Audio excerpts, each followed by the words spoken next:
Good afternoon, everybody. 4 p.m. on a Friday is a remarkable feat of achievement. So congratulations just for being here. And I'm really pleased to be here. Thanks for having me on the stage. For any of you in the audience that might have low or no vision, I am a woman in my 40s. I have hair, it is shoulder length, and I'm wearing brown colored trousers and a navy blue jacket. So thank you so much. I work at an organization called EY Seren. We are a digital design and innovation studio that sits within EY. And I'm going to tell you about a piece of research that I led in partnership with Adobe that was all about understanding how marketers right now are thinking about, and most importantly, how they are actually using generative AI. So there's lots of hyperbole about generative AI. I think our earlier presentations today spoke to a lot of the promises that exist with this technology, and what we're hearing is certainly no different. We know that generative AI is defining the next generation of marketing today. It's promising how do we detect and convert opportunities into real time? How do we deliver super hyper-personalized, multi-channel customer experiences? How do we enhance those customer experiences? How do we help marketers pull insights, in a fraction of a second? But we actually really know that global leaders around the world are fundamentally feeling challenged by this technology. And at EY, we do a piece of research every quarter. It's called our Global CEO Outlook. And earlier this year, we asked CEOs, are you investing in generative AI this year? 98% of us told us that they were. So nearly all CEOs around the world right now are thinking about investments in 2024 into this technology if they haven't already. But I think what's really important to know is that of those same CEOs, 66% of them actually are really unclear of what they're going to do. They have this tremendous, momentum that they're going to be investing and putting this technology into their organization, into the hands of their employees, but they don't necessarily have the direction on where. And momentum without direction can actually be quite a dangerous thing. And what that told us is that, particularly through the lens of marketing, which is often the focus that I take in my research practice, is leaders need to know how. How can they meaningfully and practically implement generative AI into their business? There is plenty of conversation about what is generative AI. There's certainly tons of conversation around why generative AI, but we felt that there was a really significant gap in thought leadership, in conversations in industry, in terms of what you can practically do. What are the actual steps that people can take to start putting Gen AI into their business? And so that's what we did with Adobe. And Adobe and EY have a very strong partnership, and so this project was in collaboration with them. And what we really wanted to do was uncover the how. How are first mover organizations around the world actively using generative AI? So we did 20 plus interviews with leaders in marketing, creative, customer experience, data, legal, et cetera, et cetera. We spent a lot of time, in-depth interviews. And together we explored what are the use cases that are taking place right now, who are they partnering with, and what are the practical experiences that we can learn from them? How can we take all of that knowledge, their lessons learned, the mistakes made, and actually do something with it and come out of the end with practical steps? And that's my promise. At the end of this conversation, I will have a checklist for you on what some of those places to get started are. So that is my promise. We will end this with a how. And the conversations that we had with people around the world, so chief data officers, heads of brand, heads of creative, heads of legal, all of those sorts of things, of course they all have their own unique challenges within their business. They have their own sets of circumstances, context, employees, business models, whatever that is. They have their own unique situations to grapple with. But what we found is that consistently in every single conversation we had, they spoke about three primary challenges that were necessary for successful generative AI adoption. And so these first movers that we spoke with are people who are not just thinking about generative AI, they're not just the ones that are planning it, these are the ones that have actually implemented it and adapted it into their business in some form. Some of the organizations had it well woven into the DNA of their businesses. Some were still moving through proof of concept stages, but they all had lessons to teach us. And what we were really fascinated were about these 3 macro challenges that every organization will likely need to be thinking about. And that's really what I'm going to spend this today talking to you about. So the 3 tensions that emerged were quite straightforward. There's a tension that has to be resolved with your customer. There's tensions that must be resolved with your employees, and there's going to be tensions that have to be resolved within your organization. So let's talk about customer first. So when we think about this tension that exists with so many customers, is that we know that expectations amongst customers are growing. There's a higher expectation for great experiences, personalization, content that's going to be hyper relevant to who they are, their preferences, what they're doing, and all of this data is from previous research from Adobe, which you can certainly check out in more detail. So we know we've got that there's sets of customers whose expectations are rising, but we also know amongst those same customers that their wariness or their concern around how their data is used, how their privacy is protected, that is also growing. So when you're thinking about embedding generative AI, particularly from a front office point of view, particularly generative AI that's going to be customer facing, you have to think very, very carefully about how your customer expectations are going to be met while still being deeply sensitive and respectful of their privacy, because those are things that are very, very easy to get wrong. So when we ask our first movers about this, how they're managing this tension, we heard 4 big areas that we can all learn from. And these are some of the actions I think we can all be considering while we're making decisions about generative AI and our customers as well. The first is how you're being transparent with building your first-party data.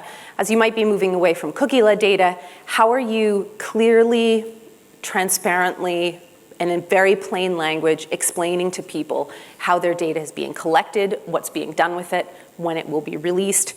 It's very complicated, it's not easy, but it's a fundamental process that has to be in place to make sure that your customers feel secure and ready to move through whatever experience that you're going to take them through. Point number 2, around matching generative AI to customer expectations, is a remarkable one that sometimes we have to say it out loud. How do people within marketing organizations or marketing functions and businesses, how are they championing the best interests of their customers?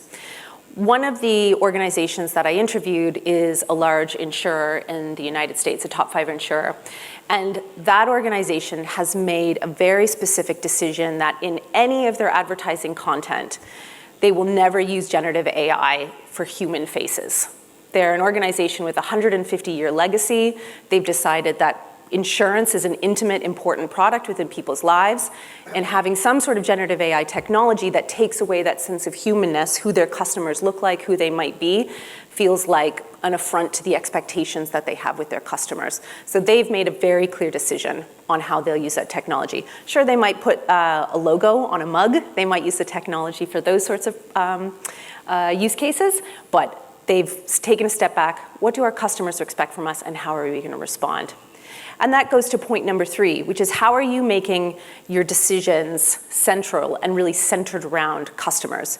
It's really vital to look beyond those immediate business value to target what's of value to your customers, what's the potential that they want to have, what matters to them, how are you considering their preferences? It's always shocking to me that when I'll talk to clients about where they are on their GenAI journeys, and I'll ask them, well, how do your customers feel about it? And they'll go, well, actually, we don't know. Like, maybe you should ask. Maybe that's an important thing you should do next. So how are you thinking that, how are you making sure that what benefits the customer is central to your decision?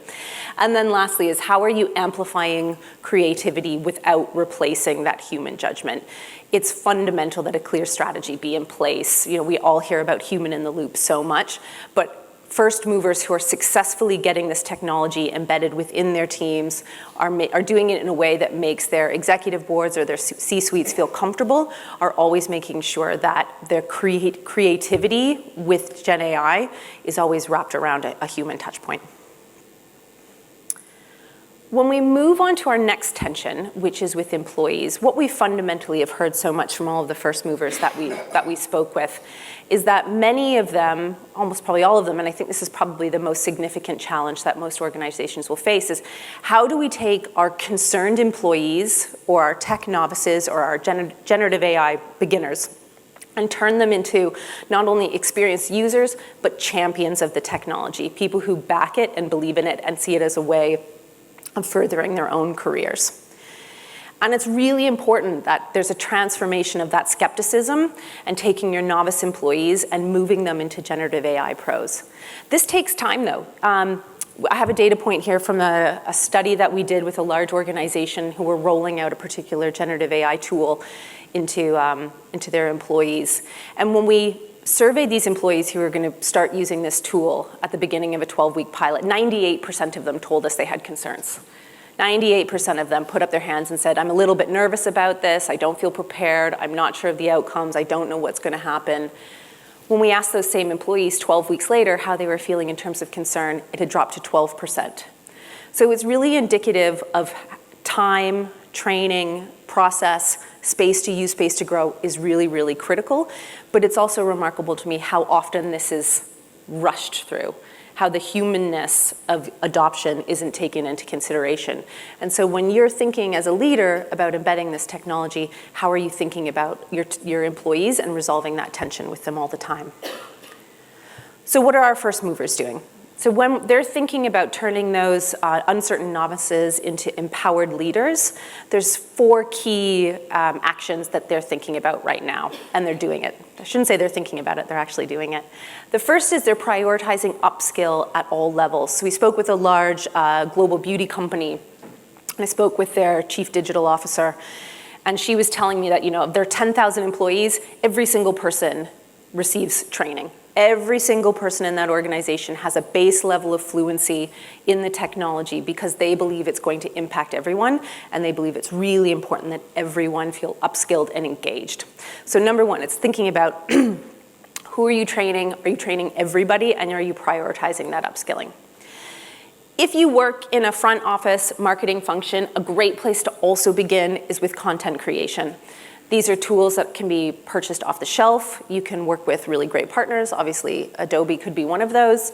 And you can think about putting these tools into the hands of your creatives, your marketers, and starting to have them begin to use them, become familiar, start to work them into their content workflows. It's a really great place to start. It's a relatively safe sandbox because the data doesn't always get touched by other systems, and it can be a really helpful place that you can begin. And that leads us to what they're doing in step number 3, which is how are they capturing and measuring the success of this? Now, return on investment with generative AI is complicated, it's hard. How do we predict the outcomes that we're going to have from a technology that so few of us understand? And I think some of the earlier talks today really spoke to that sort of like hyperbole and the false certainty that we might have. So when first movers are thinking about this technology and trying to make cases for deeper investment, for putting it into more people's hands, for using it more and more, they're thinking about those metrics, I think, in quite creative ways. And I loved these conversations when we talked about how are they doing it. And it's some really simple stuff, short-term comparison metrics, before and after. How many people would it take to respond to a creative brief before they had generative AI tools? How many afterwards? Speed to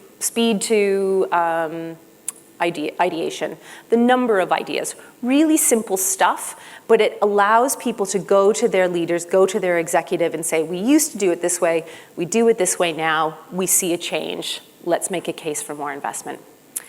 And then the last action we saw our first movers doing quite a lot was who are the pioneers or their grassroots supporters in an organization they can have rally around this technology. Organizational change happens often from the top, but it also critically needs to happen from the bottom.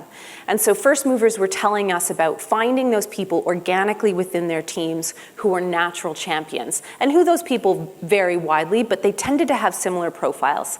They tended to be people who, not surprisingly, were interested in the technology from a day-to-day basis. They just had a fundamental passion for it and wanted to get involved. They had the right level of skills and ability to communicate with all levels of an organization why this technology was not only great, but rather something not to be feared. What were the opportunities? those people tended to hold aspirational mid-level roles. So there are people who are great communicators, passionate about the subject, but worked closely enough with like junior staff as well as management to be able to make sure that the message of positivity around GenAI was being really transferred in an organic grassroots way. And lastly, they obviously have some commercial sense. They understand sensitively privacy and how the technology needs to work. So it's really, you don't want to understate how important having the right champions within your organization and having them at all levels of your business. So then moving on to our last tension, which is all about the organization. I think this is particularly fascinating because what we heard from our first movers is that on one hand, they have this amazing opportunity to begin to use this technology that has all of this enormous promise, sort of limitless applications and the promise to transform things, but at the same time to do so in a way that's safe, to anticipate risks that have never happened before. So as a leader, how do you think about that? How do you think about exploring and understanding the potential of everything that can do? How can you make your risk appetite as big as it possibly could be? But then how do you also have your risk aversion as tight and as strict as it can be? And that's a really tough challenge. So our first movers are doing this in a couple of ways. The first is they're mapping and they're mitigating all of the risks that could come with generative AI. They have evaluative frameworks to score and screen solutions, and they have responsibility engineered into their tool along the way. They know about intellectual property, they're understanding indemnification, lots of robust security and privacy. They're thinking about fairness and bias. So this is big stuff. This is really, really hard. But the mapping and thinking about risk is one side of this tension. This is one way that leaders are doing this in a really active way. The second is how they're working with their peers. And we like to talk about this when AI is getting rolled out, or generative AI is being rolled out in organizations, as how are you setting up your air traffic control? Who is the leadership and the oversight that's cross-functional? Do you have people from marketing, tax, audit? Obviously, I come from EY, so these are the words that are always the top of my mind. But who are those cross-functional people that you have controlling the technology in a view? I think right now about 90% of proofs of concept from organizations that are $5 billion or more in annual revenue, they're getting stuck there. They're not getting out of POCs. And we believe that often it's because they don't have this air traffic control point of view. They don't have governance that stretches across everybody. There's not a clear communication framework. They're not jointly assessing risk for new vendors and processes. They're not all together aligned on what the customer needs and what really matters there. And they're not aligning on the direction of capital investment. So having air traffic control, so leaders that sit across multiple functions that can communicate, can share learnings, it's going to be a really important step to get people out of that proof of concept cycle and actually into meaningful embedding and making it a part of a significant way that your team works.